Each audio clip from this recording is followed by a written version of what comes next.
Le but de ce tuto est de vous apprendre comment créer un module microlearning à l'aide d'une activité type image hotspot de H5P. H5P ici est installé à l'aide du logiciel Lumi que nous avons vu dans une vidéo précédente. Vous pouvez aussi l'avoir installé avec LogicQuiz et DigiQuiz, comme vous pouvez créer une activité bien sûr H5P sur une plateforme telle que Moodle ou WordPress ou Drupal, etc. Pour illustrer ce travail, nous avons pris un thème relatif à la santé. C'est un module qui permettra aux diabétiques de savoir ou d'apprendre comment contrôler leur taux de glycémie eux-mêmes. Nous avons volontairement pris ce thème parce qu'il concerne des populations très hétérogènes et en particulier des populations qui peuvent être mises en difficulté de langue pour lire des notices d'emploi de produits ou d'appareils. Et donc nous voulons illustrer ce tuto par un exemple qui présente de problèmes d'accessibilité. Et donc notre défi consiste à créer un module qui soit accessible à tous les utilisateurs donc souffrant de diabète. Voyons donc les différents éléments qui composent ce support. En arrière-plan, on aperçoit une image qui se rapporte au thème du contrôle du diabète. Après cet arrière-plan, il y a une infographie qui présente les différentes étapes du contrôle du taux de glycémie, qui est donc que nous avons adapté à partir d'un site qui est cité en bas à droite de l'écran. Le titre est présenté en deux langues. Plus bas, nous trouvons les instructions d'utilisation.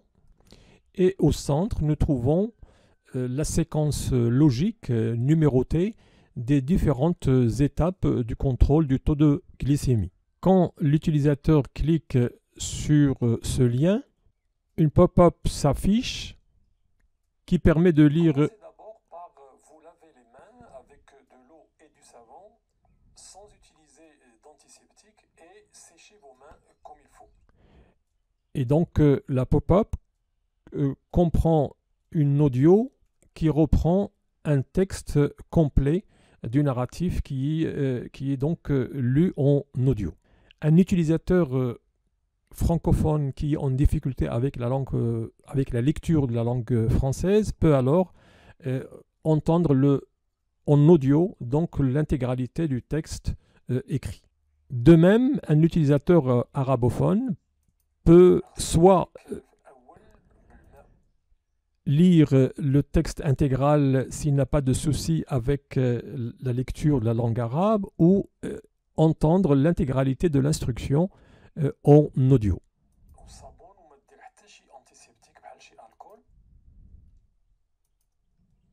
Plus bas, on trouve une référence du concepteur et une référence aux sources utilisées, comme on peut ajouter d'autres composantes telles que le logo, etc. L'intérêt à utiliser une infographie en background est évident dans la mesure où l'infographie illustre d'abord les étapes visuellement en termes de dessin et chaque dessin a une alternative de texte ou d'audio qui peut donc répondre aux besoins des différents types d'utilisateurs. L'autre intérêt, évidemment, surtout lorsqu'on est dans une logique de microlearning, est l'économie de temps et de moyens donc pour la création de contenu, dans la mesure où une monographie constitue une réelle économie en budget et en temps. Voyons maintenant comment vous pouvez créer un projet similaire.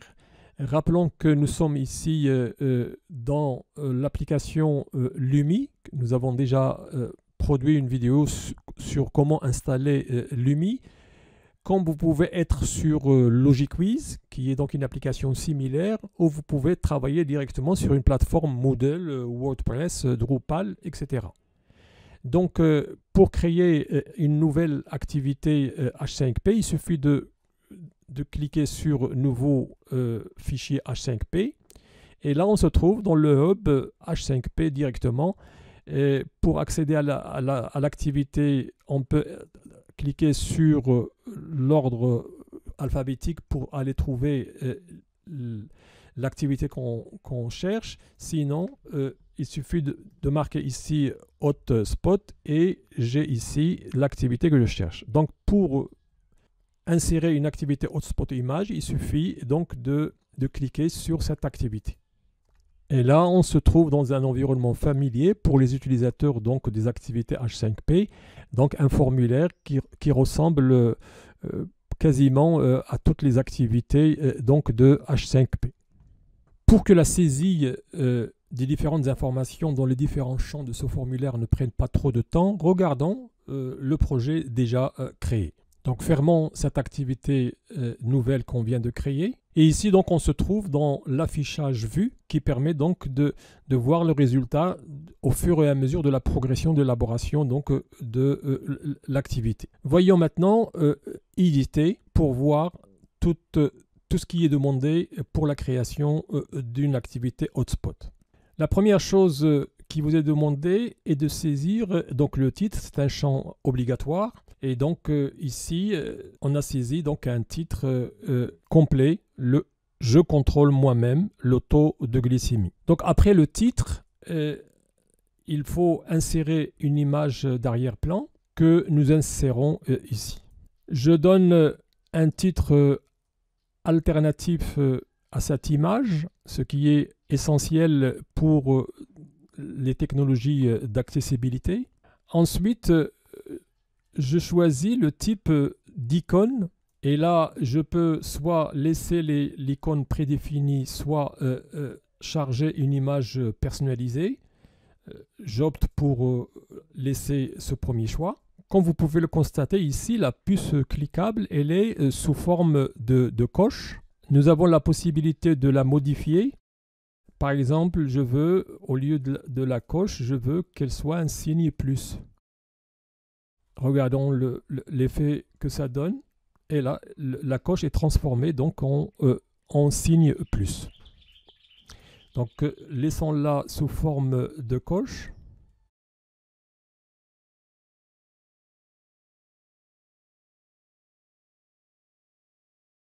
Ensuite, je peux personnaliser la couleur de la puce cliquable. Ici, donc, j'ai choisi le code couleur qui reprend donc les couleurs majeures donc, de l'infographie.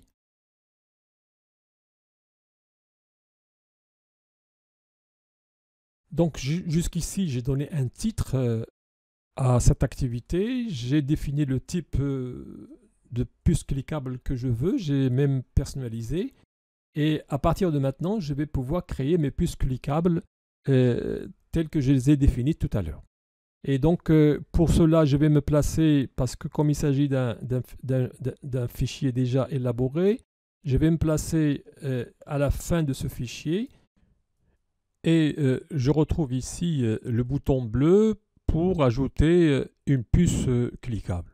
Je retrouve ici aussi l'image d'arrière-plan que j'ai insérée tout à l'heure et que je vais agrandir. Et je veux par exemple positionner ma puce cliquable à côté du titre parce que je veux ajouter une information complémentaire à côté du titre. Je clique dessus et je visualise le résultat dans le mode affichage. Et voilà, il m'a ajouté donc cette puce cliquable que je viens de définir tout à l'heure. Je reviens à l'éditeur, je supprime cette puce cliquable que je viens de créer parce que j'en ai pas besoin. La voici.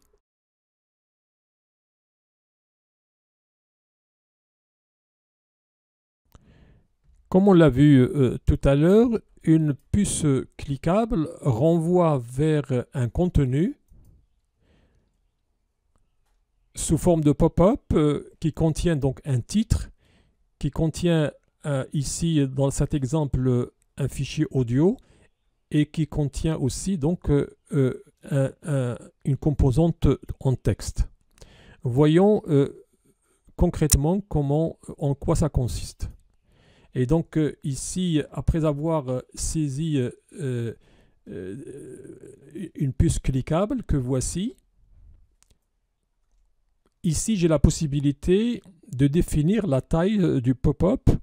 Si je coche cette case, le pop-up va s'ouvrir pour couvrir toute l'image d'arrière-plan.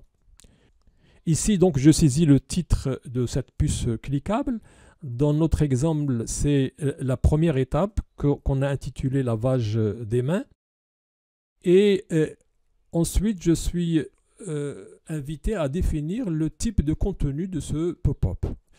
Dans un premier cas, je vais définir audio. Je donne aussi un titre à cette audio et je charge donc le fichier audio que je veux. Ici, c'est FR1. Je définis le mode d'affichage du lecteur. Ici, je choisis parmi les trois options comment je veux que le lecteur de l'audio s'affiche. Minimaliste, c'est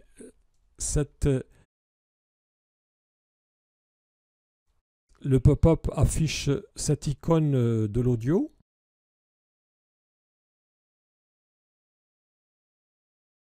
Si je définis complet,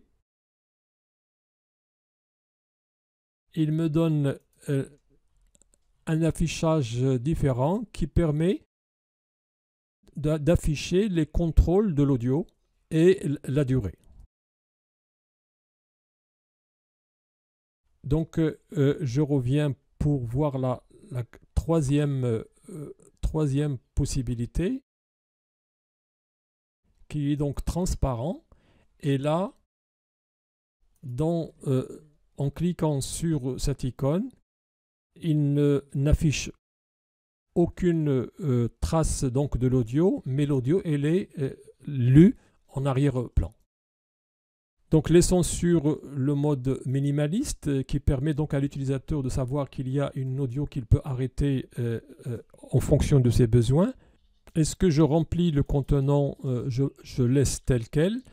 Est-ce que j'active le démarrage automatique? Je coche oui parce que je veux que l'utilisateur, dès que le pop-up s'affiche, que l'audio se déclenche. Nous avons vu que dans le pop-up, il y a à la fois l'audio et le texte. Donc j'ai ici, j'ai ajouté un autre contenu de type texte dans lequel j'ai inséré donc l'instruction en texte qui reprend textuellement le narratif donc de l'audio. C'est ce qui permet donc d'afficher ce texte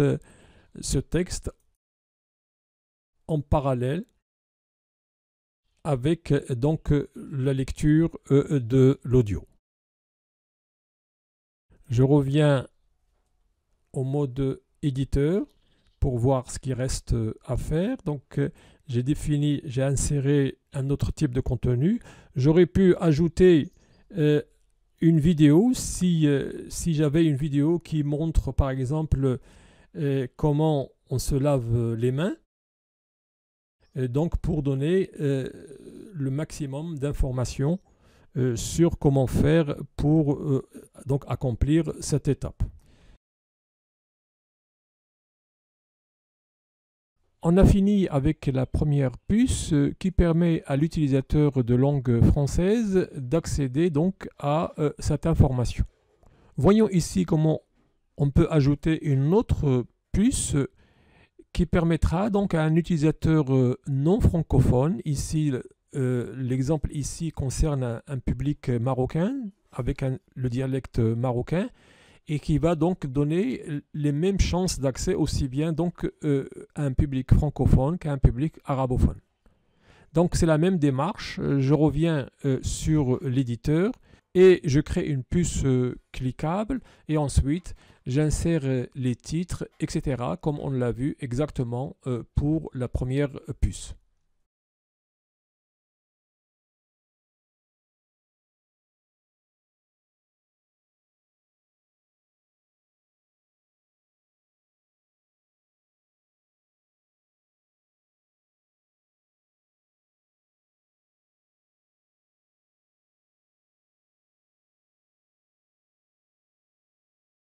Voilà, nous avons créé toutes les puces cliquables dont nous avons besoin.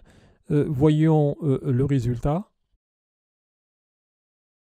Et notre activité est créée avec toutes les puces cliquables et qui renvoient donc à des pop-up qui contiennent le contenu qu'on a défini pour ces puces cliquables.